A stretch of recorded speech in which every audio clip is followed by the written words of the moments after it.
지난 한 주간 조각나지 않은 온전한 마음으로 하나님을 사랑하셨습니까? 때로 원수같이 느껴지는 상황이 있어도 그래도 가장 가까운 우리 이웃인 부모, 형제, 또 배우자를, 또 자녀를 사랑하셨습니까? 잔잔한 거 보니까 그러지 못한 것 같습니다. 성령이 우리 안에 오시면 사랑할 수 있게 하실 줄로 믿습니다. 지난 주일 찬양 예배 때 오신 홍장민 목사님이 아름다운 부부, 친밀한 부부 관계를 만들어가기 위해선 영과 혼과 육의 몸의 친밀감을 가져야 된다, 이렇게 얘기를 하셨습니다. 그래서 몸의 친밀감을 높이기 위해서 몸이 친밀해지면 마음도 영도 친밀해지니까 그거 연습하자. 그래서 실습을 했어요. 부부끼리 손을 잡고 그러고선 손으로 말을 하는 겁니다. 사랑해, 이렇게 손을 잡아주면서 3번 하면 부인은 또 배우자는 나도, 이렇게 그렇게 했더니 쑥스러웠던 것 같아요. 뒤에 남자 집사님들 계셨는데 남자 집사님들 실습시켰더니 사랑해, 경상도 남자 아니에요, 싫어, 이렇게. 여러분, 친밀감이 우리 안에 있어야 하나님 사랑하고 또 믿음 생활하는 게 너무 기쁨이 되고 감격스럽습니다. 전 소망하기는 오늘 성령께서 우리 안에 임재하셔서 하나님과의 친밀함으로 나아갈 수 있기를 주의 이름으로 축원합니다.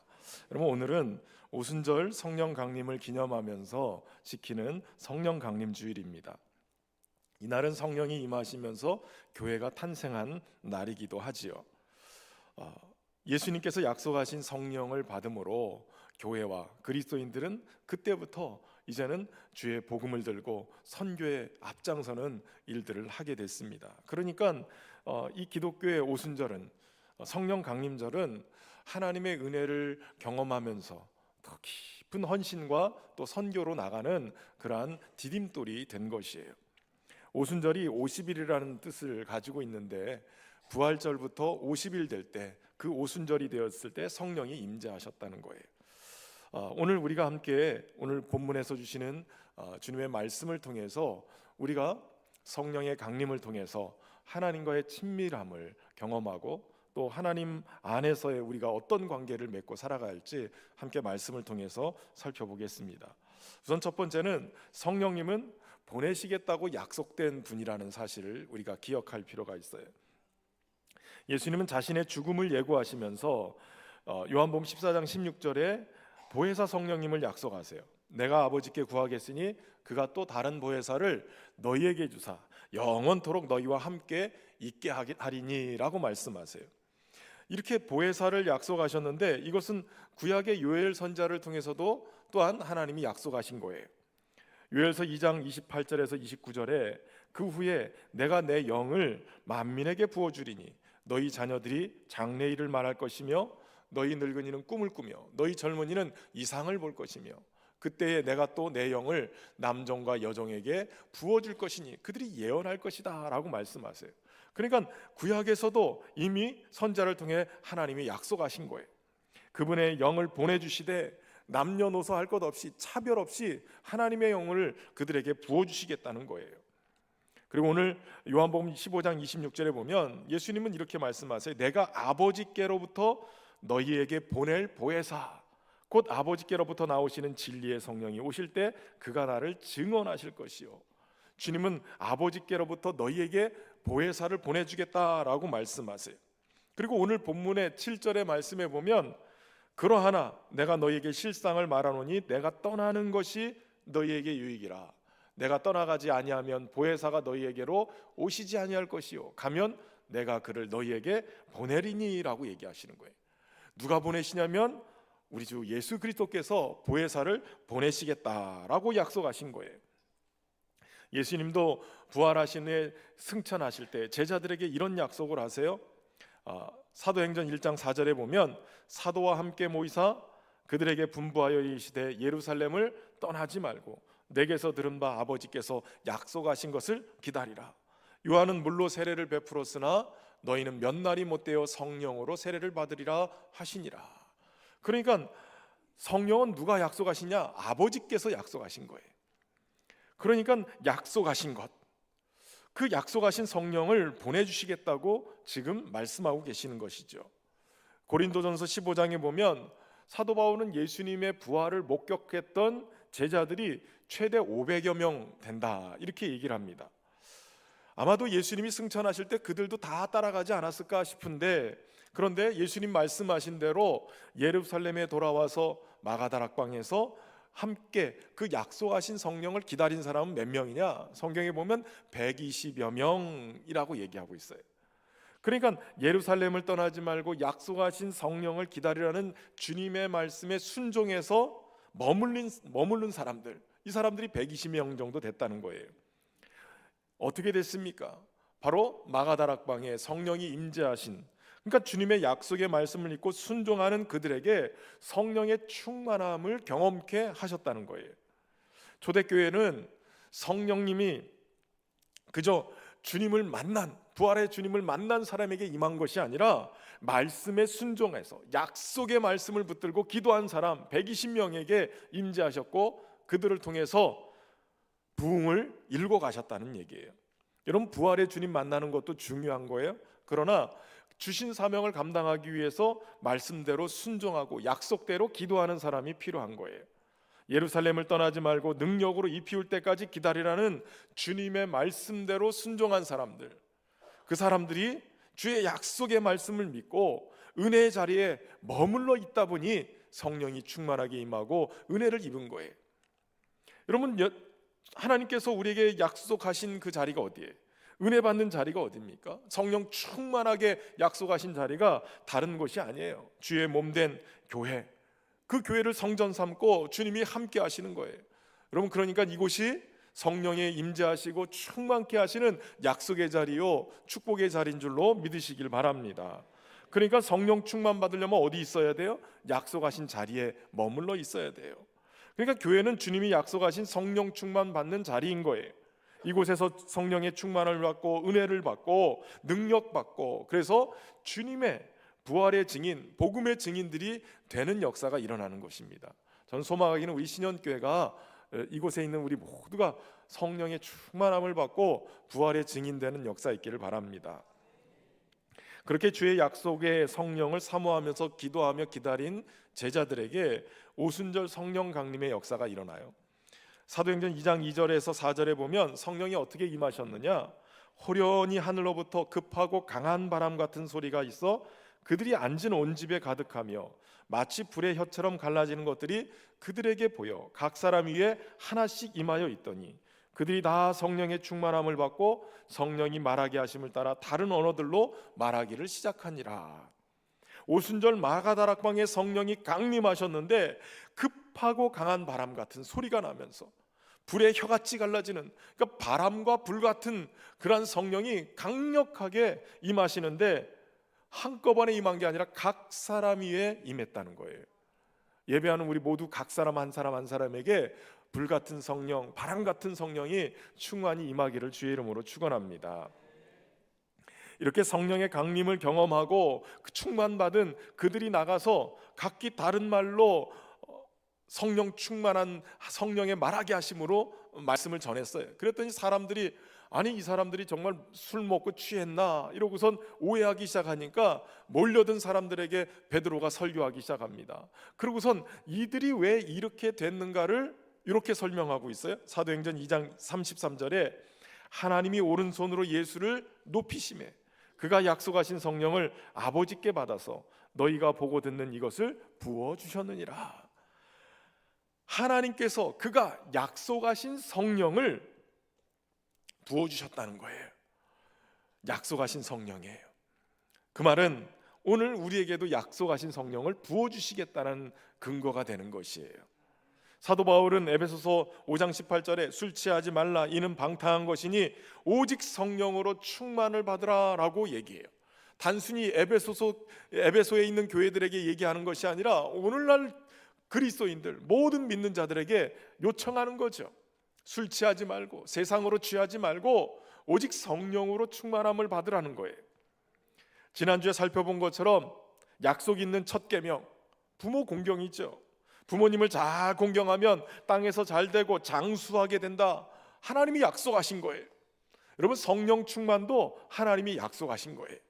그러니까 주님께서 우리에게 보내시겠다고 약속하신 그 성령은 오늘 교회와 성도들이 이 약속을 붙들고 기도하는 한 충만하게 하시겠다는 거예요. 그러므로 저와 여러분이 성령님을 사모하고 충만함을 기대하면서 주님 앞에 나아갈 수 있기를 바랍니다. 그러면 어떻게 해야 성령 충만을 경험할 수 있느냐?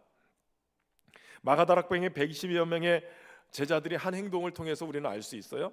14절에 보면 여자들과 예수의 어머니 마리아와 예수의 아우들과 더불어 마음을 같이하여 오로지 기도에 힘쓰더라.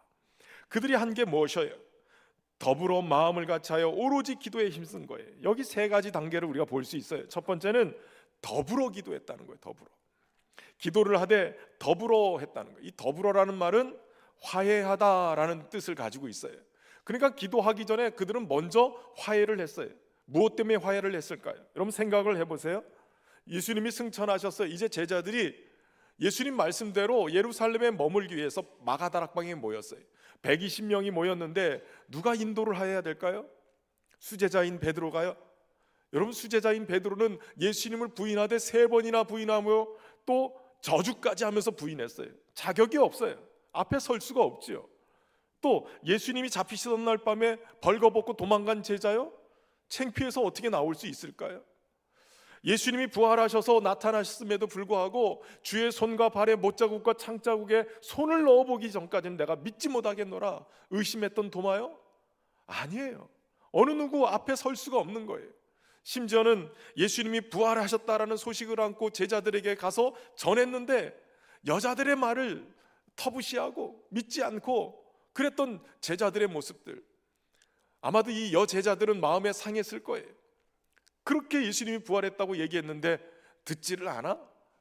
여러분, 이것저것 잘못을 드러내기 시작하면, 따지기 시작하면 분열이 일어날 수밖에 없어요. 누구 하나 잘난 것도 없고 잘한 것도 없어요. 그것 때문에 마음이 상하고 분열이 일어날 수 있는데, 그런데 주님의 몸인 교회는 상처 있고 갈라지는 아픔을 경험하지 않고 도리어 여기서 화해를 일구해 그래야 된다는 거예요. 서로를 이해하고 보듬고 또 화해를 일구게 되면 용서하게 되고, 그럼 그때 우리의 기도가 열리게 되는 거예요. 여러분, 기도해야 하시는 분들은 잘 아시겠지만 우리 안에 분을 품고 누군가를 미워하면 절대로 기도 문이 열려지지 않아요. 화해가 일어날 때, 용서가 되어질 때, 그때 내 안에서 기도의 문이 열리게 되는 거예요. 그래서 여러분, 기도함으로 성령 충만을 받으려면 오늘 누군가에게 받은 상처를 가슴에 품고 응어리진 마음으로 있지 말고 풀어내셔야 돼요. 용서하셔야 돼요. 또 누군가에게 상처를 줬다면 가서 용서를 구하셔야 돼요. 그리고 교회가 서로 이해하고 화합하고 하나 될 때, 그때 성령이 기도 가운데 임하게 되시는 거예요. 우리 신현교회는 원한을 다 푸시고 모든 성도가 이해하고 또 사랑으로 하나 되어져서 그렇게 화해함으로 성령이 임하시는 그러한 귀한 공동체 되기를 주의 이름으로 축원합니다. 두 번째는 어떻게 해야 성령 충만하냐? 마음을 같이하여 기도하는 거예요. 그럼 마음을 같이 한다는 말은 하나 된다라는 얘기예요. 하나님은 하나됨 속에 역사하세요. 고린도전서 1장 10절에 형제들아, 내가 우리 주 예수 그리스도의 이름으로 너희를 권하노니 모두가 같은 말을 하고 너희 가운데 분쟁이 없이 같은 마음과 같은 뜻으로 온전히 합하라라고 얘기하고 있어요. 그러니까 같은 말을 해야 돼요. 믿음의 공동체는 항상 같은 말을 해야 되고, 한 목소리, 한 마음, 그리고 하나님이신 비전을 향해서 한 소망으로 나가야 돼요. 그러다 보면 하나의 기도가 하나로, 한 목소리로 하나님 앞에 올려지게 되고, 그때 약속하신 성령이 교회 가운데, 성도들 가운데 임하게 되는 것이에요. 저와 여러분이 일하기 전에 하나됨을 이루고 또 하나된 마음으로 기도함으로 성령 충만받기를 주의 이름으로 축원합니다. 세 번째는 오로지 기도에 힘쓰는 거예요. 이 오로지 기도한다는 것은 끈기 있게 성실하게 계속한다는 의미를 가지고 있어요. 그러니까 전심을 다해서 힘써서 기도하되, 애써서 기도하되, 언제까지 기도해야 되면 계속해서 기도해야 돼요. 성령 충만을 받을 때까지 기도하셔야 되는 거예요. 여러분, 중단되지 않는 약속, 하나님이 약속하신 거잖아요. 약속을 믿고 보내주시겠다 하는 그 약속대로 인내하면서 끝까지 성령 충만 받을 때까지 기도하면 충만을 경험하는 거예요. 여러분, 기도의 응답도 여러분 될까 말까 그 어간에서 딱 끝나는 기도가 있어요. 성령 충만도 찔끔 받고 성령 충만이라고 생각하고 끝내는 경우가 있어요.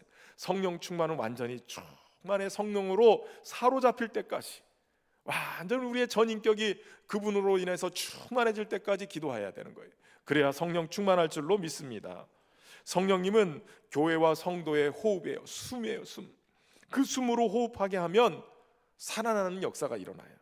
죽은 우리의 영을 깨워서 우리의 영과 더불어서 성령님은 영이신 하나님과 교제하게 만들어요.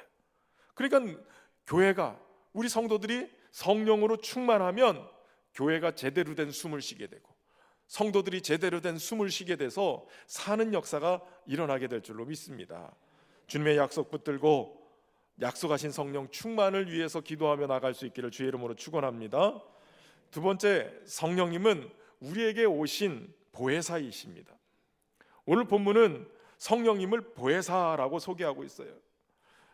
요한복음 14장 16절에 내가 아버지께 구하겠으니 그가 또 다른 보혜사를 너희에게 주사 영원토록 너희와 함께 있게 하리니라고 얘기하세요.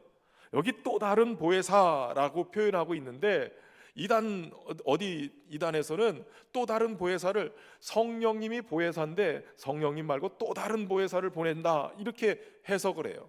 여러분, 그렇지 않아요. 여러분, 첫 번째 보혜사는 예수 그리스도세요. 예수 그리스도가 첫 번째 보혜사고 예수님이 나 말고 또 다른 보혜사를 보내주는데 그분이 보혜사 성령님이시라는 거예요. 우리와 영원히 함께 하시기 위해서 그렇게 보혜사를 보내신다는 거예요.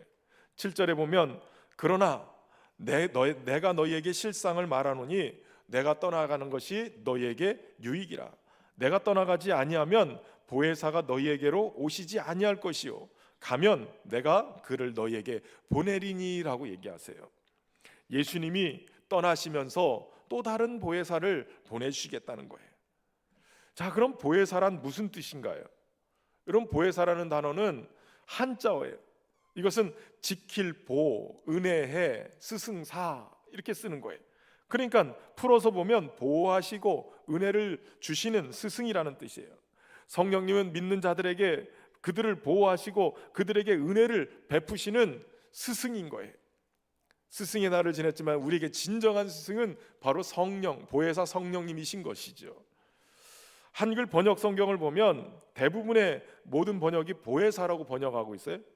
개역개정, 표준세 번역, 우리말 성경. 근데 공동 번역은 이 단어를 협조자라고 번역을 했어요. 영어 번역본인 NIV를 보면 더 카운슬러, 상담자라고 번역을 했어요. 그리고 킹 제임스 버전은 더 컴포터, 위로자예요. NASB 성경은 더 헬퍼, 돕는 자 이렇게 번역했어요. 그러면 이 보혜사, 상담자, 위로자, 돕는 자 이렇게 번역된 이 단어가 뭐냐? 이게 헬라어로는 파라클레토스예요. 파라는 옆으로, 클레오는 부르다라는 뜻이에요. 그러니까 옆에 계시도록 부름을 받은 분. 다시 말하면 보혜사는 우리 옆에 계시는 분이에요. 근데 여기 성령님께서 옆에 계시다 그러니까 이 뭔가 공간적으로 옆에 계시다라고 생각하는데 그게 아니라 우리와 관계를 맺고 살아가시는 분이라는 뜻이에요. 때로는 우리 안에 계시고 또는 우리와 함께 계시는 분. 그래서 우리와 떠나지 않고 영원토록 함께 계시는 분이라는 뜻인 거예요. 예수님이 부활 후에 떠나가시겠다 하니까 제자들은 근심과 슬픔 속에 빠졌어요. 그때 예수님은 그 제자들을 위해서 보혜사를 보내주시겠다는 거예요. 영원히 너희와 함께하기 위해서 보혜사를 보내주시겠다는 거죠. 신약의 다른 성경 기자들은 하나님의 영을 표현할 때 영, 바람, 숨을 뜻하는 푸뉴마라는 단어를 써요. 이것은 어떤 인격적인 그러한 존재가 아니라 단순히 신적인 힘을 얘기할 때 쓰는 단어예요. 그런데 오늘 요한복음에서 이 요한은 푸뉴마라는 단어를 안 쓰고 파라클레토스라는 단어를 써요. 그분은 인격을 가지고 계시는 영으로 오신 하나님이시라는 뜻이에요. 그러니까 육으로 오신 예수 그리스도가 이제 떠나시면서 영으로 믿는 자들과 함께 하시기 위해서 오시는 분, 그분이 바로 성령님, 보혜사 성령님이시라는 거예요. 그러니까 오늘 보혜사 성령님을 보내주셔서 우리 주님은 우리와 영원히 함께 하시겠다고 하시는 것이죠. 그러면 왜 이 보혜사 성령님을 보내신다라고 말씀하셨는가? 오늘 본문의 16장의 1절과 2절에 보면 이렇게 기록하고 있어요. 내가 이것을 너희에게 이름은 너희로 실족하지 않게 하려 함이니 사람들이 너희를 출교할 뿐 아니라 때가 이르면 물은 너희를 죽이는 자가 생각하기를 이것이 하나님을 섬기는 일이라 하리라 라고 얘기하고 있어요. 그러니까 지금 요한 공동체는 굉장히 위기를 맞고 있는 거예요. 그 위기 중에 하나가 유대인의 공회에서 예수님을 믿는 자들, 그리스도인들을 출교시키기로 하였다는 거예요. 여러분, 그냥 그 하나의 종교에서 출교됐다 이런 정도의 의미가 아니에요. 아예 파문을 당시의 사회에서 그 공동체에서 쫓겨난다는 거예요. 제가 아는 네팔의 현지 목사님 계신데 이분은 카스트 제도의 거의 상위 계층에 있는 분이세요. 왕족이기도 하면서 또 제사장 계급에 있는 분이세요. 근데 예수님을 믿으니까 완전히 호적에서 파내버린 거예요.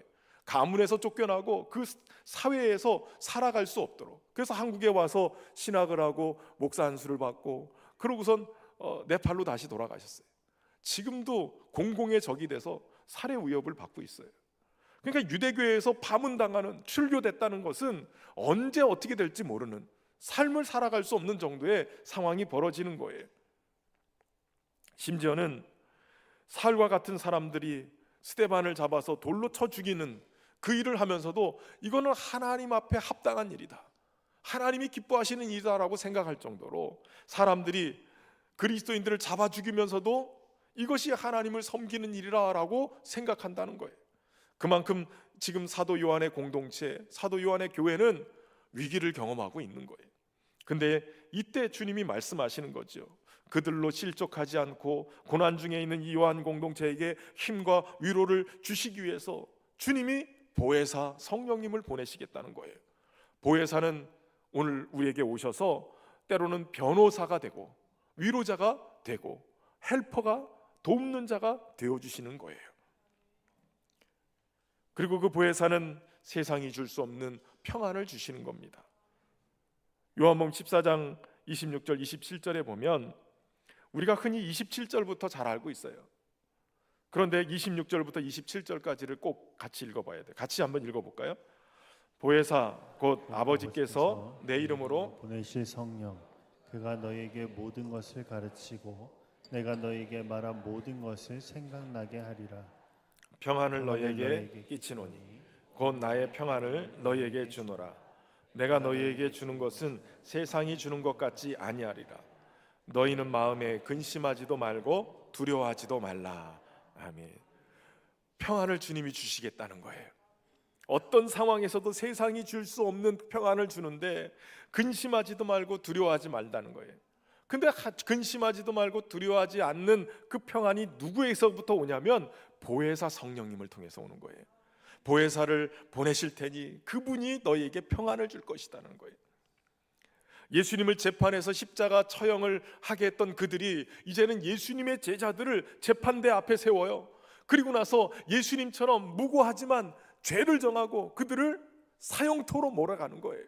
그때 두렵고 떨릴 수밖에 없는데 보혜사 성령님을 보내셔서 재판관 앞에서 마땅히 할 말을 하게 하고 담대하게 하고 마음의 평안이 깨지지 않도록 그 평안을 지키시는 분, 그분이 바로 우리의 변호사가 돼서 성도들을 지키고 변론해주고 위로해 주시는 분이시다는 거예요. 그리고 오늘 본문에는 그분이 때로는 세상에 대해서는 마치 검사처럼 하신다는 거예요. 죄에 대해서, 의에 대해서, 심판에 대해서 책망하시는 일을 하시는 거예요. 하나님의 백성의 편, 주님의 자녀의 편이 되셔서 변론하시기도 하고 또 그들을 어렵게 하는 세상에 대해서 책망하시기도 하시고, 그러기 위해서 성령, 보혜사 성령은 우리에게 오신 것이라는 거예요. 지난 수요 예배 때 우리 김용찬 목사님이 예화로 소개해드린 내용이 있어요. 여러분이라는 노래가 있는데 이 어르신들은 많이들 알고 계실 거예요. 윤복희 씨가 부른 노래, 여러분 내가 만약 뭐 이렇게 하는 거죠.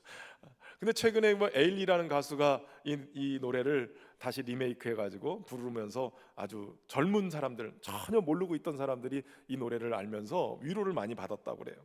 근데 원래 이 노래 윤복희 권사님이 젊을 때 불렀던 노래죠.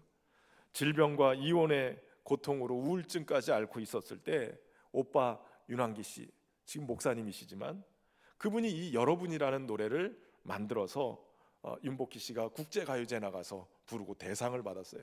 제가 지금 아직도 기억나는 게 대상 받고 막 노래하는 그 장면이 제가 TV에서 봤는데 지금도 기억이 나요. 이 노래는 원래 이사야서를 바탕으로 해서 만든 노래라고 그래요. 앞이 안 보이고 깜깜할 때, 사랑이 필요할 때, 이 세상 험한 이 세상을 함께 걸어갈 친구, 날 위해 십자가 지고 죽으신 그 예수님을 찬양하면서 부른 노래예요. 사실 청와대에 대상 받고 초청을 받았대요. 그런데 갔다가 금지곡이 돼버렸대요. 대통령 앞에서 네가 만약 이랬다가 이 노래 부르지 마라 이래가지고. 그런데 이 노래의 원래 가사, 영어 가사 이렇지요. 앞이 안 보이고 깜깜하니 주님이 말씀하셨지. 내가 너의 지팡이니까 나만 잡고 따라와. 내가 사랑이 필요할 때 주님이 말씀하셨지. 내가 바로 너의 사랑이 되어줄게. 그러니까 웃고 나를 봐. 내가 말해줄 게 있어. 누구나 이 길을 걸어가. 그러니까 나를 믿고 어깨를 펴. 여기서 너는 멈출 수가 없어. 지금이 시작이고 이 길 오직 하나뿐이야. 우리 함께 이 험하고 아픈 세상을 같이 가자. 그가 시작이고 그가 길이고 진리니까. 내가 하나밖에 없는 나의 아들을 누구의 죄를 대속해서 십자가에 못 박혀 죽게 했는 줄 아니? 바로 너야. 네가 외로울 때 누가 나를 위로해 주지? 바로 그분 예수 그리스도신 거예요. 윤복희 권사님이 이 노래를 통해서 위로를 많이 받고 힘을 냈다는 거예요. 윤복희 권사님이 하용조 목사님을 만나서 사도행전 성경 공부를 하던 중에 성령 충만을 경험했대요. 그리고 나서 내 삶은 이제 오직 예수님 전하는 것뿐이다 라고 결심하고 찬양하면서 나갔는데, 사실 제가 이 자료 조사하다 보니까 우리 윤복희 권사님이 굉장히 많은 병도 앓고 어려움을 겪으셨더라고요. 자궁암도 있었고 후두암도 있었고 하반신 마비도 됐었다가 또 이혼 때문에 우울증도 앓게 되고 굉장히 고통이 심했는데, 그가 성령 충만을 경험하고 나니까 인생이 달라졌어요. 난 이제 앞으로 하나님 찬양하면서 살겠어. 내가 복음 전하면서 살겠어. 이러고 돌아다니는데 기적적으로 암이 치료가 됐대요. 그리고 더 나아가서는 더 좋은 목소리로 하나님을 찬양할 수 있게 됐다는 거예요. 윤복희 권사님이 지금 만 78세세요. 지금도 어린이들에게는 피터팬, 어른들에게는 지저스 크라이스트 슈퍼스타, 이 뮤지컬을 통해서 막달라 마리아 역할을 하면서 I don't know how much I love you, 내가 주님 얼마나 사랑하는지 이걸 찬양하면서 전하고 있다는 거예요. 여러분, 우리의 인생이 녹록지는 않아요. 때로는 믿는 것 때문에, 내가 믿음으로 살려고 몸부림치지만 사방으로 우겨싸움을 당하는 것처럼 고통스러울 때가 있어요. 질병 때문에 내 인생이 전혀 예상하지 못하게 흘러갈 때도 있어요. 마음이 답답하기도 하고 힘들기도 해요. 그런데 주님께서 오늘 말씀하시는 거예요. 내가 언제나 너와 함께하고 있다. 성령을 통해서, 보혜사 성령을 통해서 나와 함께하고 계시다라고 주님이 말씀하고 계시는 거예요. 그 보혜사를 나의 구주로 모시고 그 주님 안에서 살아가면 오늘 인생의 아픔과 고통을 이겨나갈 수 있는 힘을 얻게 될 줄로 믿습니다. 주님이 승리하셨듯이 우리 또한 승리하게 될 줄로 믿습니다. 마지막 세 번째는 성령님은 우리를 가르치시는 진리의 영이시라는 거예요.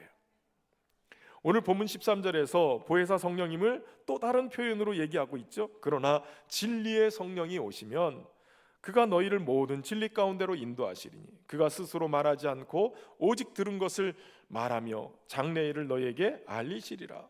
그가 내 영광을 나타내니 내 것을 가지고 너희에게 알리시겠습니다.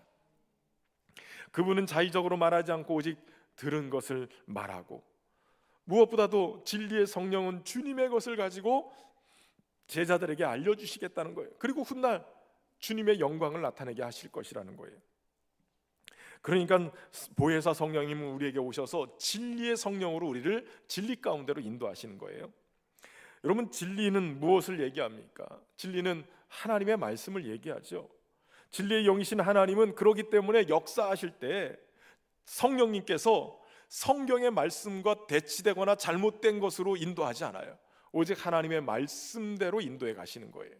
무엇보다도 사탄은 거짓의 영이라면 성령은 진리의 영이세요. 사탄이 속이는 영이라면 성령은 진리를 증거하는 영이에요. 우리와 함께 하시는 이 성령님이 우리를 진리 가운데로 인도하셔서 우리를 살리시고 세상 속에 살고 있지만 구별된 하나님의 사람으로 서게 하시는 거예요. 살리시는 영이신 성령께서 어떻게 역사하시느냐? 말씀, 진리이신 말씀을 통해서 우리를 살리세요.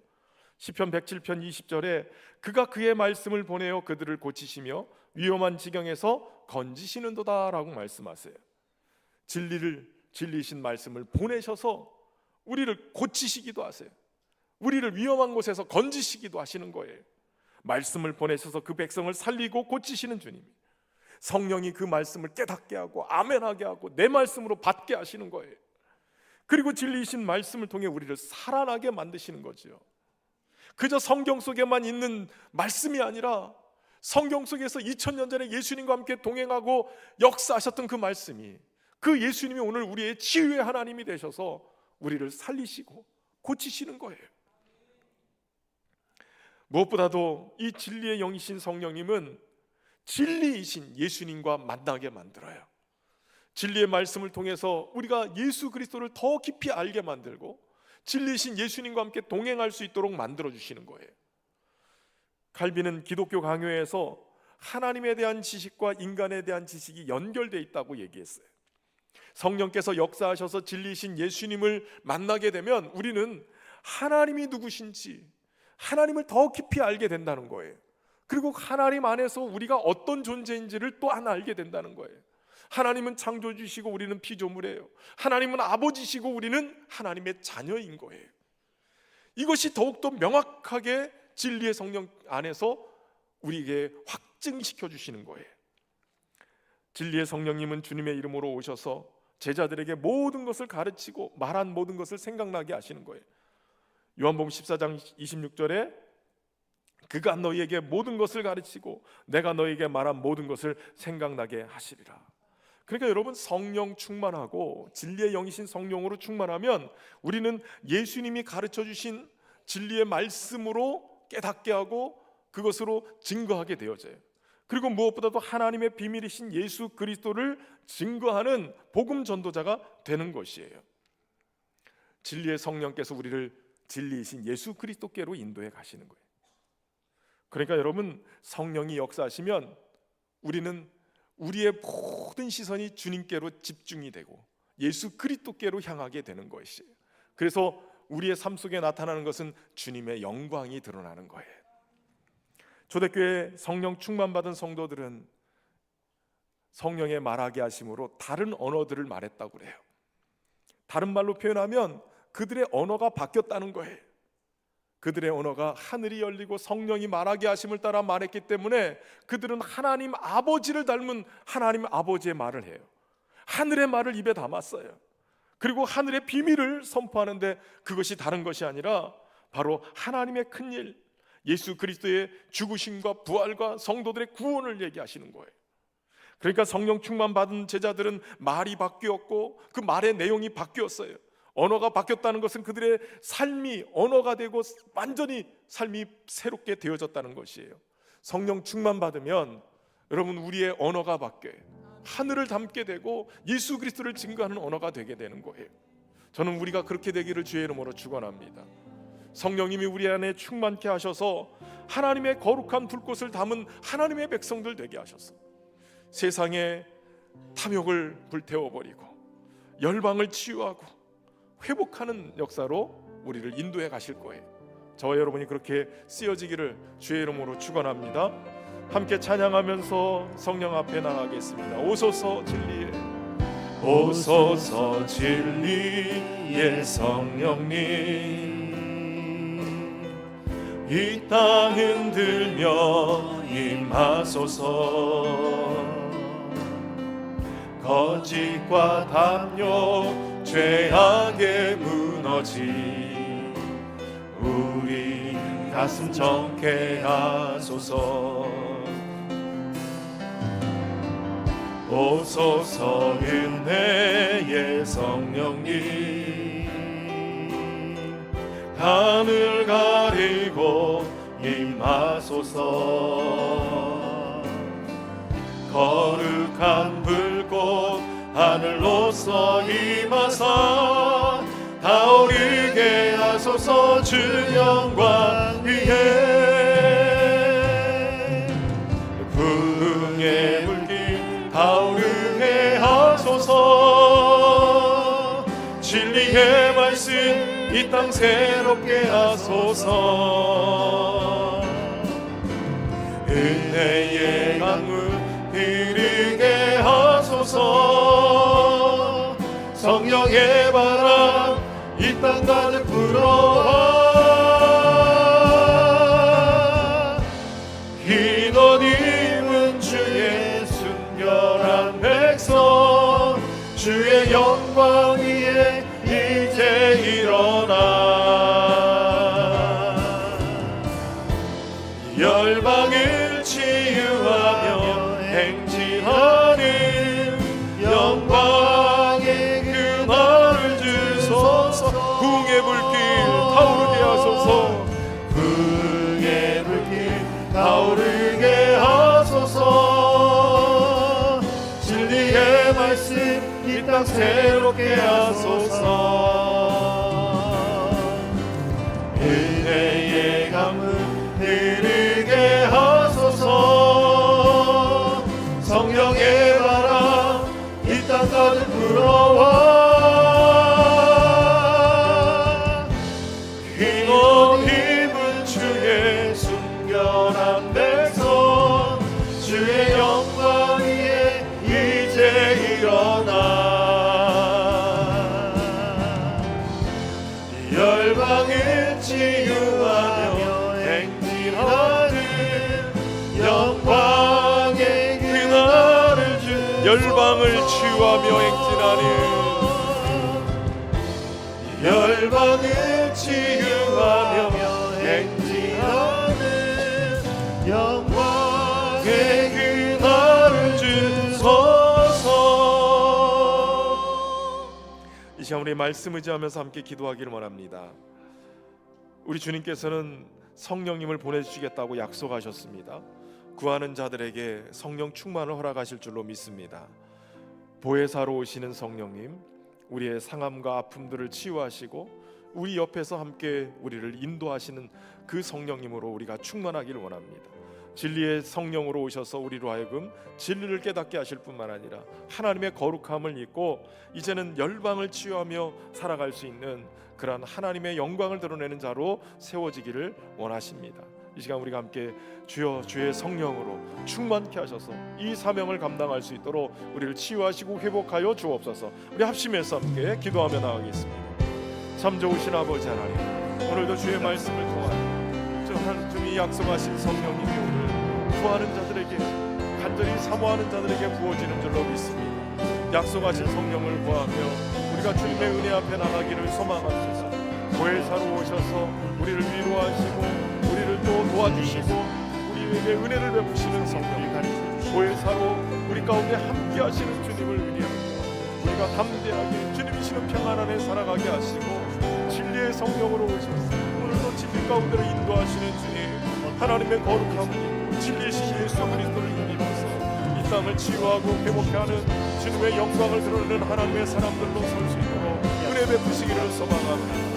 오늘 이 시간 가운데 임자하여 주셔서 주님을 구하는 모든 자들에게 성령님 오셔서 충만케 채워주시고 은혜로 함께하여 주시옵소서. 새롭게 하신 주님을 주시옵소서. 은혜로 함께하여 주시옵소서.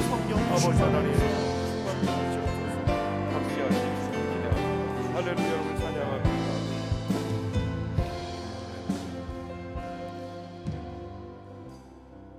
오늘도 우리를 충만케 하시는 주님, 성령님을 약속하시고 우리에게 보내주시겠다고 하신 그 약속을 믿고 구하는 자들에게 성령의 충만함을 주실 줄로 믿습니다. 오늘도 험악한 세월을 살아가는 성도들에게 홀로 두지 아니하시고 영원토록 함께 하시기 위해서 보호하시고 은혜 베푸시는 보혜사 성령으로 함께 하시니 감사합니다. 그 보혜사 성령님으로 인해서 오늘도 주님이 주시는 평안이 깨어지지 아니하고 세상을 이길 담력이 우리 안에 있게 하여 주옵소서. 진리의 영으로 오신 성령께서 우리를 진리 가운데로 인도하시고 진리신 말씀을 보내셔서 치유하시고 건져주시고 구원하시는 역사 있게 하시며 진리신 예수 그리스도를 온전히 모시고 사는 은혜가 있도록 축복하여 주옵소서. 그래서 우리의 삶의 결론이 오직 주님께 영광이 되는 은혜가 있도록 축복하여 주옵소서. 오늘도 우리 가운데 동행하시고 함께 하시는 주님을 높여드리며 예수님의 이름으로 기도하옵나이다.